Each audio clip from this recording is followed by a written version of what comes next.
I'm in Hockley, Texas today. I'm meeting Pamela Perillo, a woman with a life story that is both powerful and deeply moving. She will share with us her journey filled with intense challenges as told in the book Salvation on Death Row by John T. Thorgan. Pamela faced many hardships, yet she found the courage to continue. She will share a unique perspective on life on death row, offering us an inside look at one of the most extreme situations a person can face. Through her story, we will see how people can suffer deeply, find redemption, and show incredible strength.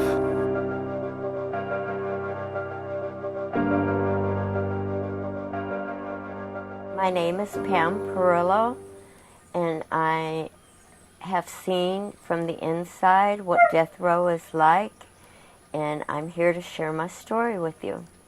Thank you so much for this interview. We're going to talk about hard moments of your life, and I really appreciate your trust. You were born at the end of 1955. Yes. You moved to California when you were 1. Yes. Your parents were Little Joe and Juanita. Can you tell us a little bit about your family? How many were you, and what were your parents doing?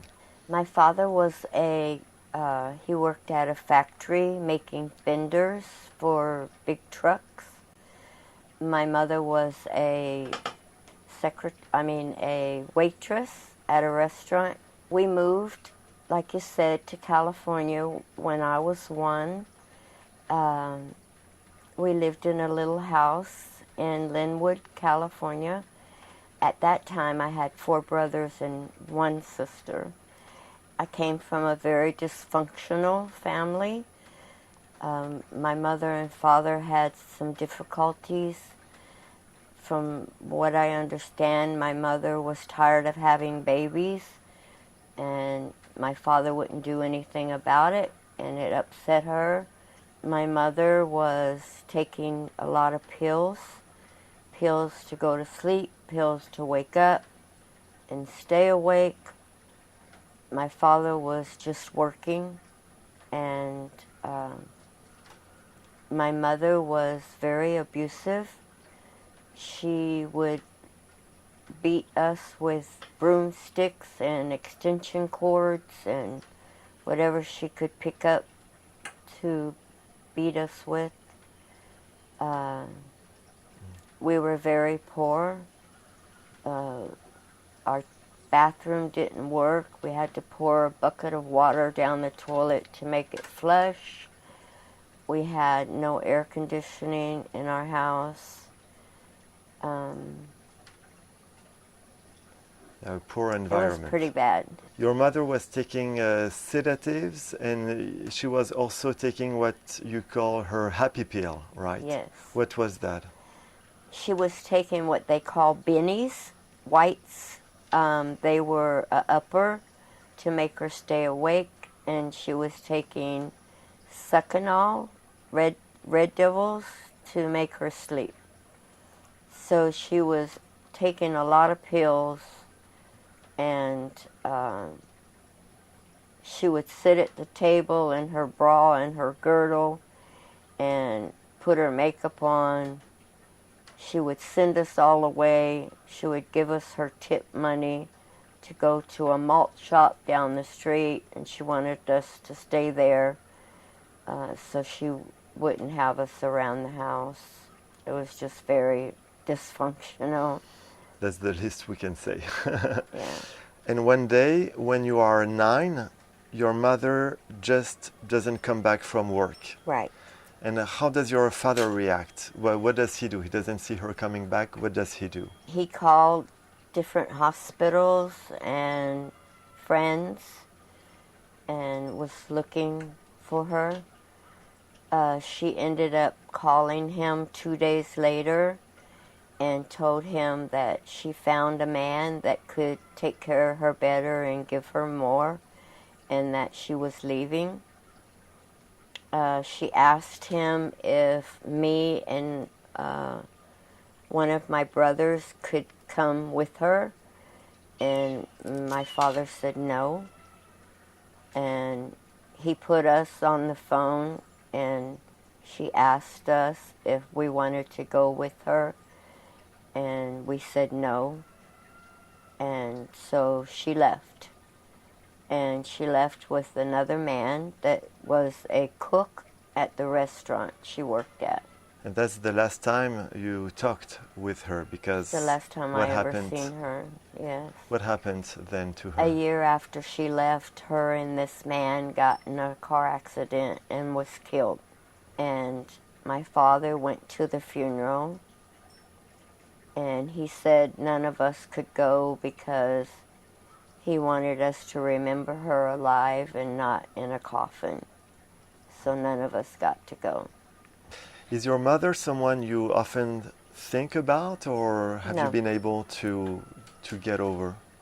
I guess because of the dysfunctionalness that was going on, I don't remember a lot of happy times with my mom, so I don't really think about her in that way. I remember the abuse. I remember what it did to my father when she left. He instantly started drinking, and then my life became more dysfunctional. Yes, from here another nightmare started, right? Yes. After she left, he started Yes. drinking. He also starting abusing your sister. He was sexually abusing my older sister. Yes. And tell us about this day when your aunt arrived in the house. My father's sister came, my Aunt Dee, and caught my father touching my sister in a sexual way. And she took my sister away with her and took her to Iowa, where we were born, and kept her. And after she left, my father started sexually abusing me. And one night when my father was doing that, I jumped out of bed and ran and locked myself in the bathroom. I had a best friend that I was at school with, and I told her about it, and she told her mother, and her mother told the PTA, and it became a big mess, and I ran away, and my older brother found me and was taking me back home, but by this time my friend's mother called the police. They took my father in and did a lie detective test on him, but he passed it. And I think now, thinking on it and knowing more about it, I think he passed it because he was drunk when he did it and didn't remember. But when you saw your sister leaving, did you feel it was something unfair to you, or did you feel a relief for her? Did you know what was going on? I really didn't know at the time what was going on. I didn't understand why she was leaving, but I knew it wasn't good. My aunt was very upset and screaming at my father and telling him I'm taking her with me and you'll never see her again. And it was pretty sad. Do you feel that your aunt should have taken you too? I do now, knowing the situation, because she left it. She left me, and the whole thing turned to me. And it was pretty hard going through that, because I loved my father so much, and I didn't understand why he was doing the things he was doing. but I know more about it today and why and how and exactly. My father was a very sick man and drinking way too much. But they ended up taking me away and they put me in juvenile hall, and then I became part of the system, and I was in 8 foster homes, and out of 8 of them, only 2 of them were good people. I got whipped a lot. I peed the bed until I was 12 years old, and I got whipped for that. And some of them just took me for the money they received for taking children in. And sometimes you were sent back to your father's, right? No, No? I wasn't Okay. sent back to Okay, my you were father. not. Okay. I went when I went back to my father. I was put in a place where your family comes in and they have conferences with both of you. But my father wouldn't always show up. Oh, okay. So he kind of messed that up for me. Mm. And then when I ran away from home, the foster homes, I would go back to my father's house and stay there for a while. And then I would run away from there again. And was he abusing you again Yes. sexually when you were coming back? Yes. So I would run away again. And at the age of 13, you were addicted to what you call Reds. Can you tell Yes. me about this drug? It's a pill that you take that makes you. It's a downer, so it gets you really high. But I got very addicted to them. So they're called Red Devils, and it's a succinol pill, and I got very addicted to them.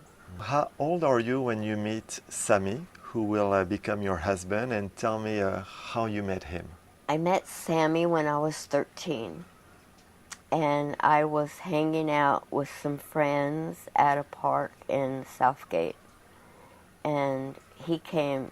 They had what they call lowriders and high riders up and down the boulevard, and a lot of us would hang out at Southgate Park and get high and watch the cars. And he pulled into the park, and I saw him, and we just instantly connected. He was 19, right? He was 19, and he took me home with him, and that was the beginning of my life with Sammy. Which will take you to another It took me nightmare. to another level. And you are declared at that time, when you are only 13, you are declared by your father and the state of California an emancipated adult. Yes. How is that possible? I had a probation officer who I had pretty much ran out of things to do with me. I would run away anywhere they put me. And when I got with Sammy, I stayed with them. I lived with him and his mom and dad. They would have adopted me if they could. I ended up being with Sammy, and my probation officer took me to court with my father, and the court emancipated me, which meant I was pretty much on my own, released from the system and my father to be with Sammy. And just after you are emancipated, you realize that Sammy is on heroin, right? Yes. I kept wondering why he would go in the bathroom all the time, and I looked through the keyhole one time and he was sitting on the toilet with a needle in his arm.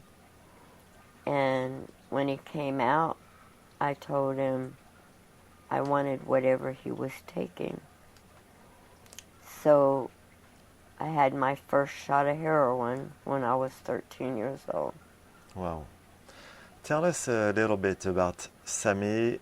Tell us about his tattoos, because I think they say a lot about him, right? Sammy had a gorilla on his back, which to him meant an addiction. The gorilla represented his addiction to heroin. And he would always say, I have a gorilla on my back, which meant to him he had the addiction in his life. He also, on his stomach, had a hand that was a fist with a syringe through it, which represented he was shooting heroin. He had tattoos of 666 on his neck, which represented the devil, the sign of the beast. First, you get married in Yes. Tijuana. After that, the drug will only get worse for you, and the stealing too, and all those two come Yeah. together. You steal to have drugs. Tell us a few words about those years with Sammy. My addiction years were always stealing from somebody, robbing somebody. I was so addicted, and so was Sammy. And we just about did anything to get money for drugs. And we were both in and out of jail. Either Sammy was in jail and I was out, or I was in jail and he was out, or we were both in jail together. It was a cycle of destruction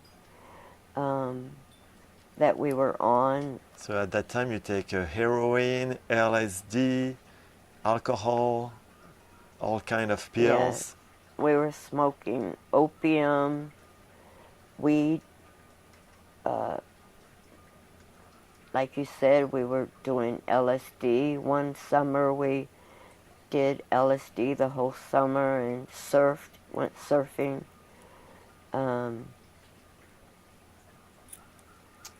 We experimented on all kinds of different drugs, but our main drug was heroin. So Sammy goes in prison for a robbery. You become pregnant and you are only 16. Sammy went to prison for robbing a photo place.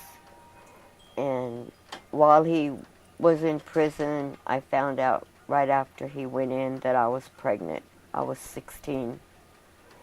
And so the whole time I was pregnant, I was going to visit him. You stopped heroin when... I stopped using heroin because I didn't want my baby addicted. And it was the first time to me that I had something that really belonged to me. And I was so excited about having the baby. And so I would visit him and he could watch my stomach grow, and he would put his hand on it and hear the baby kick, feel the baby kick. And I ended up having Stephanie premature. She was premature. She only weighed 5 pounds, 8 ounces when I had her. So they kept her in the hospital until she gained a little more weight. And then I took her home and I lived with Sammy's parents. I didn't go see him a couple times when his mom went there. And one day I walked in her bedroom and saw a photograph.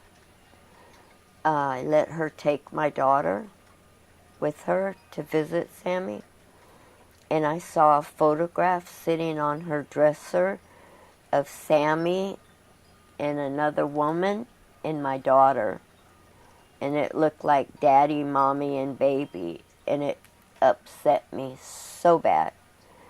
And so I took my daughter and moved out, and I moved in with some friends of mine. And at that time, my daughter was 4 months old, and I woke up and she was dead.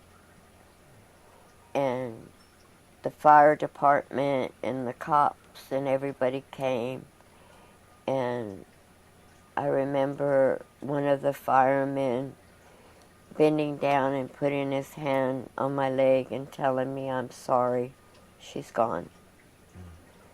And when I looked at my daughter, she was laying on her stomach and her little hands were closed,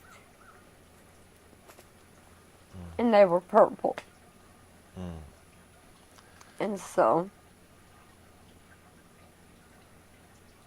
I don't want to cry. Very good. Take your time. And so I lost Stephanie.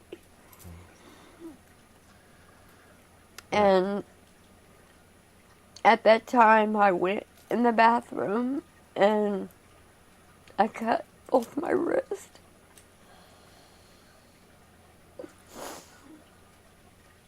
And I ended up going to a mental hospital.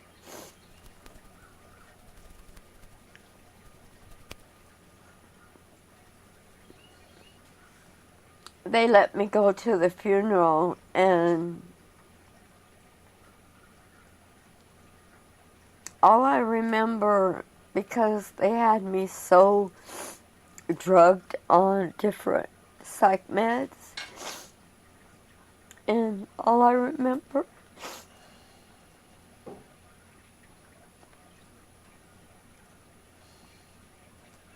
Don't worry, take your time. was my daughter and a little pink coffin. And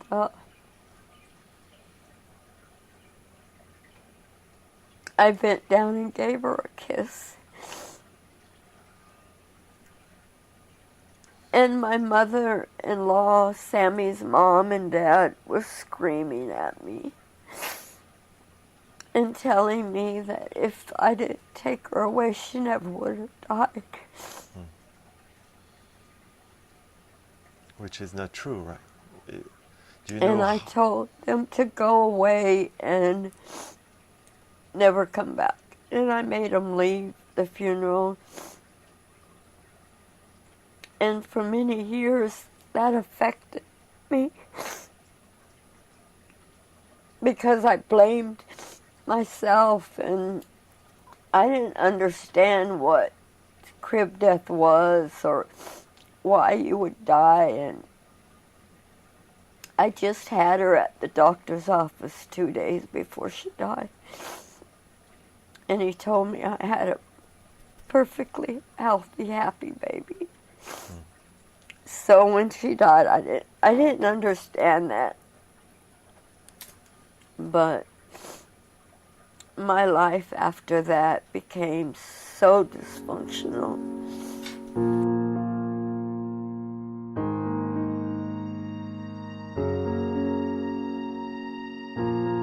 And very soon I will put online the next episode. I was very lucky to meet Pamela Perillo, and I really appreciated her trust, and I'm feeling that it's important to share her story.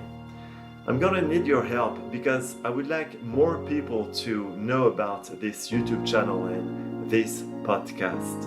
I know it's not perfect, I know the editing could be better, I know that my accent is disturbing, but please put some comments on the YouTube videos, share the links to the podcasts, rate them, and put some thumbs up on YouTube. This will help other people know about death row stories. I hope you appreciate it. I'm putting a lot of energy, a lot of time in it, but I feel that I have to.